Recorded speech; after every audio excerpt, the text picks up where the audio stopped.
Salut, j'espère que tu vas bien. Aujourd'hui, j'ai envie de te parler de la comparaison aux autres. Et j'ai surtout envie de t'expliquer pourquoi la comparaison n'est pas pertinente et pourquoi il faudrait que tu arrêtes de te comparer avec les autres. Pour ensuite, en fin de vidéo, te partager une vision très différente de la comparaison, une vision qui est beaucoup plus saine selon moi. Pour te montrer ce problème principal lié à la comparaison aux autres, je vais devoir t'introduire à une nouvelle allégorie, l'allégorie des boules à facettes.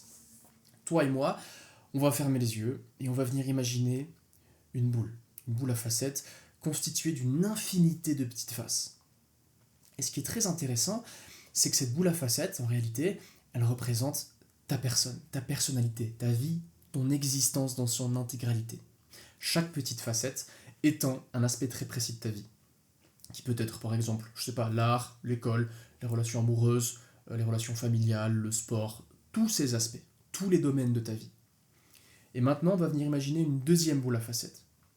Et cette deuxième boule à facettes, tout comme la première, est constituée d'une infinité de petites faces. Sauf que cette boule à facettes représente cette fois-ci la vie, l'existence de la personne avec laquelle tu vas venir te comparer. Et maintenant, on va observer ce qui se passe quand tu te compares à cette personne. Quand tu te compares à cette personne, tu vas venir te comparer dans un seul domaine. Tu vas venir faire une comparaison unidimensionnelle. Donc tu vas prendre l'entièreté de ta boule à facettes, tu vas venir faire un zoom sur une seule petite face, un seul petit aspect, et tu vas faire pareil avec l'existence entière de la personne en face. Et tu vas venir comparer uniquement cet aspect commun que vous avez. Et le problème, c'est qu'en faisant cette comparaison unidimensionnelle, tu vas venir nier l'intégralité de ton existence. Tu vas venir oublier ce qui te compose, ce qui te fait, ce qui te définit. Parce que, imaginons, on va prendre le sport. Voilà, tu te compares en termes de conditions physiques avec cette personne. Et c'est uniquement via cette comparaison unidimensionnelle que tu vas venir dire si cette personne est meilleure ou moins bonne que toi. Sauf qu'en réalité, c'est pas pertinent de te comparer uniquement sur un aspect de ta vie. Parce que, tant qu'on viendra, ta boule à facettes, et ça faut pas que tu l'oublies, elle est unique. Il n'y en a pas deux. Il n'y a pas deux personnes comme toi. T'es unique. Parce que cette boule à facettes représente, cette vie, ta vie de manière générale, ton existence représente un ensemble de choix, de décisions, d'actions que tu as pu prendre, que tu as pu faire, qui t'ont mené là où tu es aujourd'hui. Et ce n'est pas pertinent de se comparer à autrui, parce que cette autre personne n'aura pas alloué autant d'énergie au même domaine que toi tu as pu le faire. C'est-à-dire que oui, peut-être que cette personne elle a un meilleur physique, une meilleure condition physique que toi. D'accord. Mais maintenant, peut-être que toi tu as une meilleure relation avec ta chérie que cette personne. Peut-être que tu as une meilleure relation avec ta famille que cette personne. Parce qu'en réalité, la réussite ne se mesure pas uniquement à un seul aspect de ta vie, mais se mesure à l'entièreté de ta vie, à plusieurs aspects. Et ça, quand tu fais ta comparaison unidimensionnelle, tu l'oublies. Et tu viens uniquement te concentrer sur cet aspect précis et oublier le reste.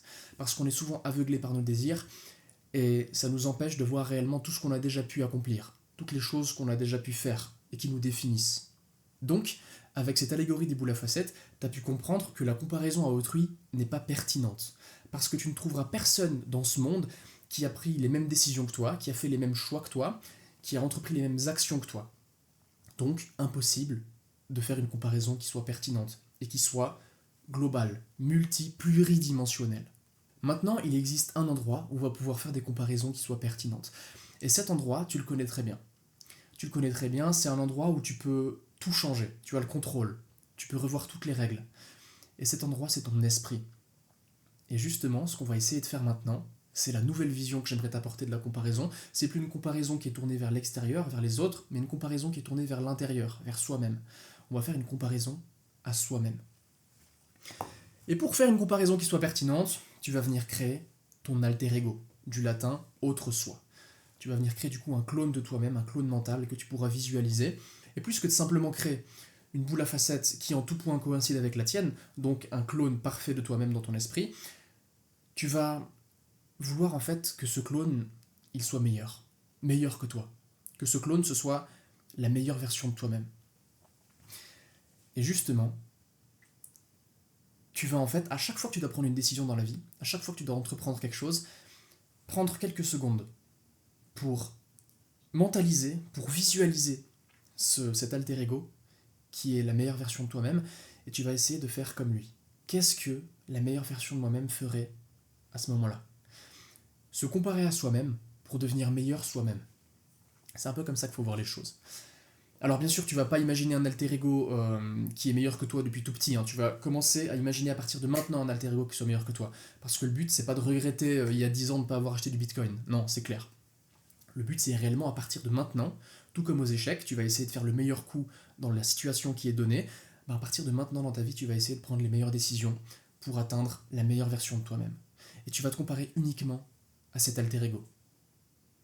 Parce que là, tu auras une comparaison qui soit pertinente. Une comparaison qui te dit si oui ou non tu t'approches de ton objectif, tu t'approches de la réussite à laquelle tu aspires. Et c'est ça qu'il faut que tu comprennes. Une comparaison qui soit tournée vers toi-même. Et c'est en te comparant justement à toi que tu vas pouvoir réaliser que chaque jour est une opportunité en or de devenir meilleur que la veille. Comprends réellement que la comparaison à soi, c'est le seul moyen de savoir si tu deviens meilleur, jour après jour. Et c'est petit à petit que tu vas enfin atteindre cette réussite, cet objectif, cette gloire, peu importe. Donc voilà, j'espère que tu as compris le message. Si je te le résume, comparaison aux autres, comparaison extérieure pas pertinente, parce que les autres ne sont pas moi, littéralement. Ils n'ont pas pris les mêmes décisions que moi, ils n'ont pas alloué l'énergie aux mêmes endroits que moi j'ai pu le faire dans ma vie. Mais à l'inverse, tournons-nous vers nous-mêmes, regardons-nous dans le miroir et comparons-nous à notre nous d'hier, à notre alter ego d'hier, et aspirons à devenir la meilleure version de nous-mêmes. Aspirons à devenir cette version mentale qui prend toutes les bonnes décisions et qui constamment s'améliore. Et sur ce, je te remercie de ton attention, où que tu en sois dans la journée. Quand tu regardes cette vidéo, je te souhaite de bien la terminer. Prends soin de toi et on se retrouve très vite dans la prochaine vidéo. Ciao ciao.